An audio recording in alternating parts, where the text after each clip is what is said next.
Okay, the North Carolina House has approved a bill that would separate sports from middle school through college by biological gender. It's a move a lot of states are making right now. There's strong debate from both sides. Mary Calkins is live this morning with more on this, and Mary, supporters of this bill say it is all about safety.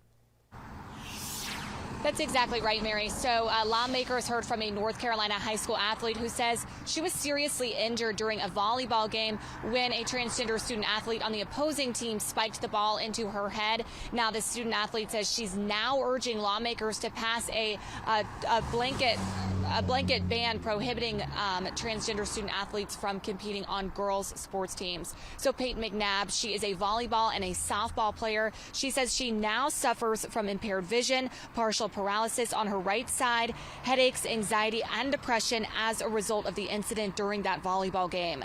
She says she was unable to finish the season and unable to perform at her previous level on the softball team. Now, McNabb's injury was the only one bill sponsors identify as due to a transgender athlete. Opponents of the bill say that does not merit a blanket ban. They say injuries are common in high school sports, even when transgender student athletes are not involved.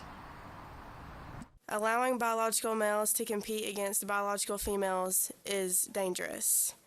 I may be the first to come before you with an injury, but if this doesn't pass, I won't be the last.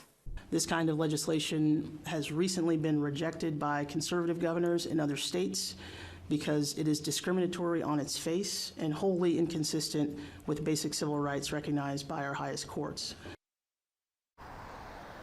Now, the Senate version passed through the Rules Committee on Wednesday, and that is typically the last stop before a vote on the floor. So, of course, we're going to continue following this and let you know what happens. But for now, reporting live in South Charlotte, Mary Calkins, WBTV, on your side.